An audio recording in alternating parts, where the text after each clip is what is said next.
You're really welcome to the program. I'm EDC Gunner. Today we're gonna take a look at Orient Blu-ray versus Seiko 007. And not so long ago, I did a review comparing Orient Mako versus Seiko 007, but ever since, really represents a better, upgraded version of Mako, and folks at Orient addressed all those little complaints people had about Mako and make it even better. And what other watch should we compare it to than the legendary reference point? This diving watches in this price range, Seiko 007, and Seiko represents a paradigm of a diving tool watch in price category, so stay tuned for a side-by-side inspection and comparison of both of these watches, which are both great, but they have some subtle differences which make them which make you go lean to one side or to another, so stay tuned.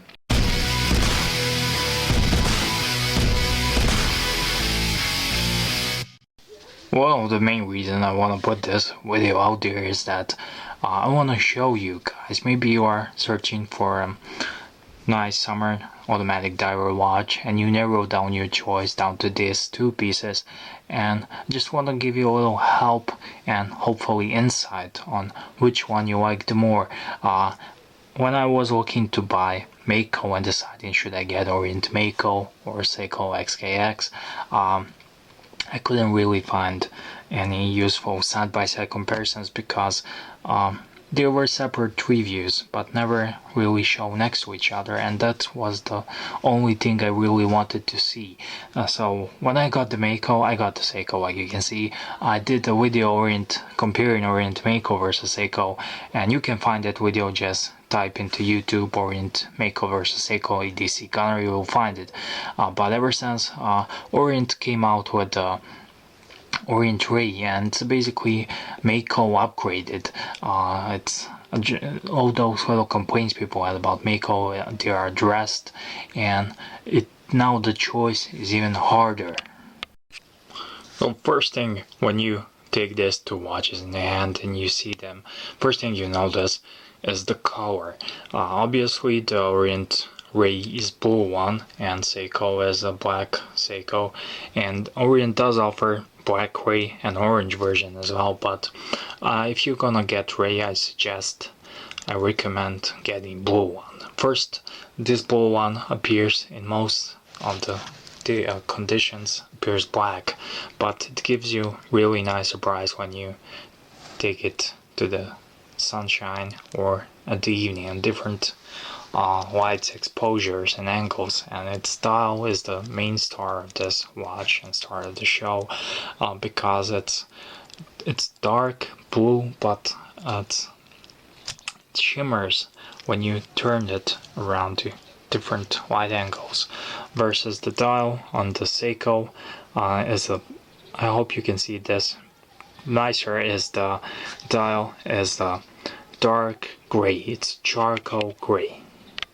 So we might say that the dark charcoal gray is a bit boring and dull, but both of these pieces have their own place in your collection and your wear and your preferences. If you are a guy who needs a watch for utility, for everyday, for beating around, you don't really care if it's flashy or not, then Seiko is definitely more for you, not just because it's more professional, it's a diver certified watch, but it's more rugged, and I'm using it. I'm not wearing any more G-Shocks because of this one, and it withstands anything you throw at it.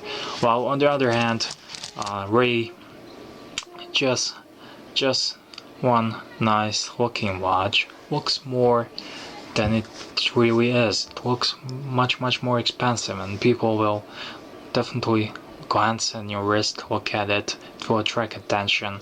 And one thing, it's a great desk diver. It's not too fat like Seiko, it's thinner than Seiko, and it slides nicer under the shirt. Another thing on the dial, which is very important, is the lume on the watch, and the lume on the Ray is improved than on the Mako, and Seiko's Lume is pretty much reference point for these watches, and it's hard to beat. But the Ray Lume is on par with the Seiko's Lume, and it's definitely they are on the same level. Also, second hand tip has illumination on it, little dot of Lume, so if that bugs you, it's there. Seiko's does too, but on the opposite side. So these two watches are great. And what I said about Seiko, that Seiko is a more rugged, toolish watch, this one can withstand that too. It's nothing wrong with it. But this one is more of a taste if you're that kind of guy who likes more of utility over flashiness. That point also comes in when you look at the bezel on these watches. Orient Ray bezel is nicer looking. It's also again flashier. It's angled and it appears the watch it's smaller. And even though both of these watches are 42 millimeters, I can see that Seiko appears a bit larger, and that's because the bezel is flat. Bezel insert is flat, and the race is a bit more angled, and the ridges on the for grasping on the ray are shallower, and it makes it a bit hard to grip, but on the other hand looks nicer. So you have weak fingers, you've been not hitting the gym lately, you will find it hard to turn this ray comparing to Seiko. And even if it's not the smoothest bezel around on this ray, and especially when you compare it with Seiko. Seiko's bezel is 120 clicks and this one is only 60.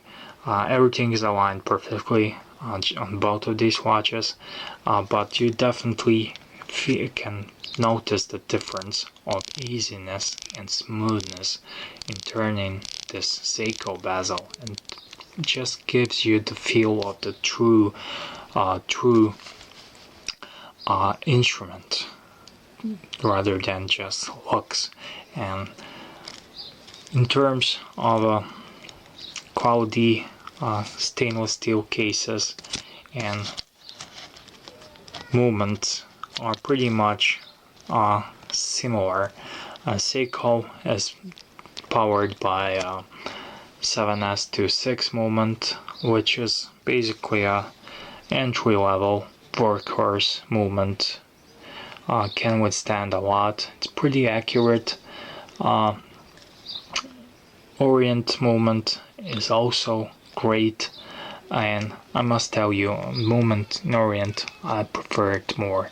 Both of these watches are pretty much more accurate, but when it comes to power reserve, I prefer Orient because it picks up power reserve more easily, and that's my experience. I had Orient Mako, which has basically the same movement, and I had numerous 7S26 movements, and I was always more happy with Orient's movement. Both of the movements are made in-house, they all movements, nothing imported.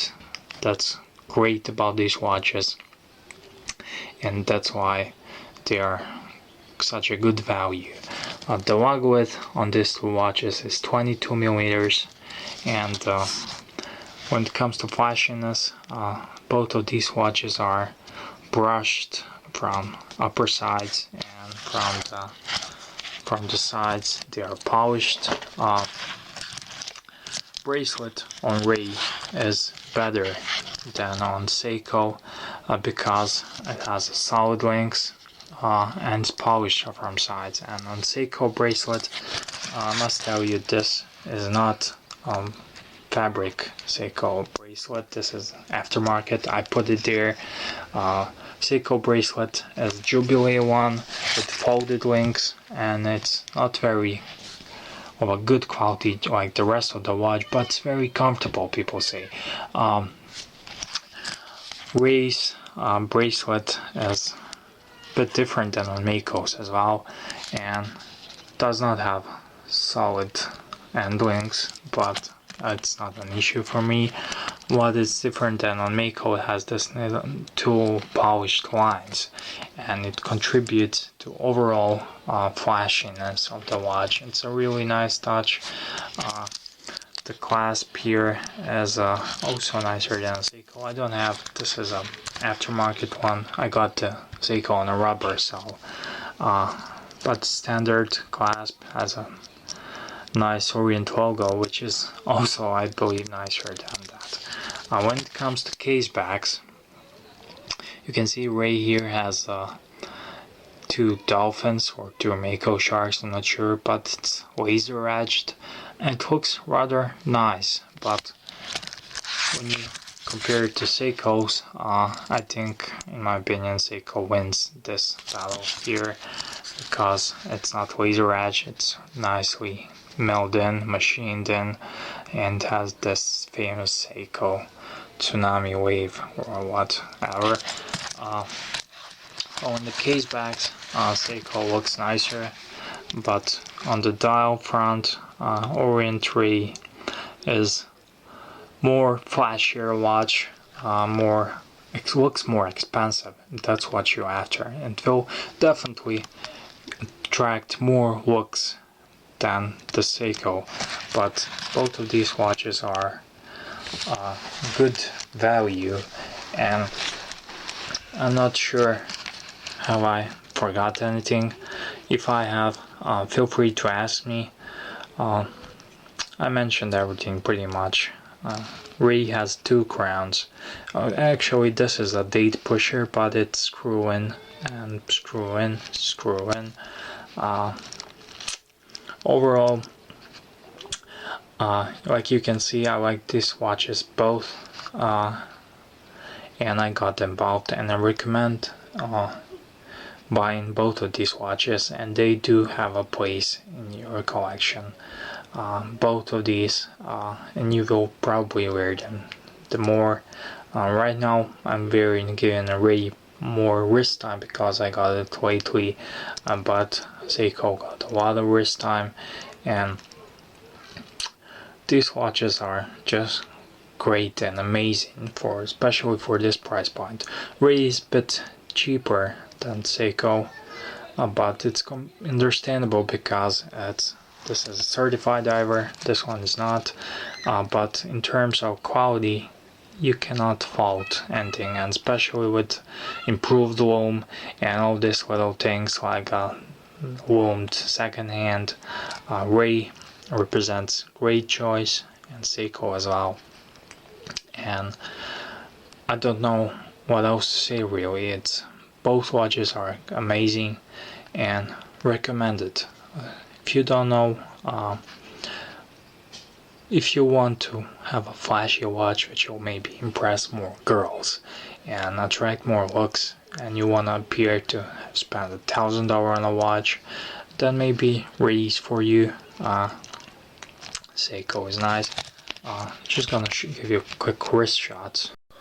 Both of these watches look fantastic on a wrist, but Ray maybe looks bit more fantastic because of this wonderful shimmery blue dial, and that's the biggest advantage and edge for Seiko.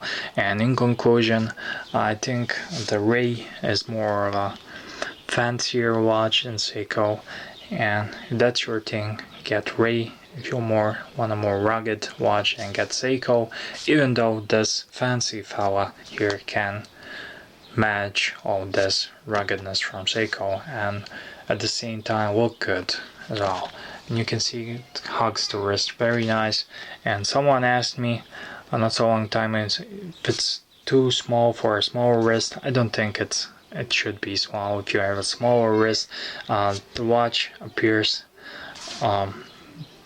nice and wears nice on a wrist, and on a smaller and a larger wrist it will look equally great. So let that not be a deal breaker. Here you can see Seiko wears very comfortably on the wrist, very nicely. Both of these watches can be get on rubber, but I recommend buying on the bracelets, and you can switch afterwards. Stuff hugs very nice, wrist very nicely. Rugged tool watch, like the crown at the 4 o'clock, and it's very sweet looking watch, and you cannot go wrong if you get any of these. So at the end of this video, here's a little double wrist shot, so you can maybe see it more. And what can I say?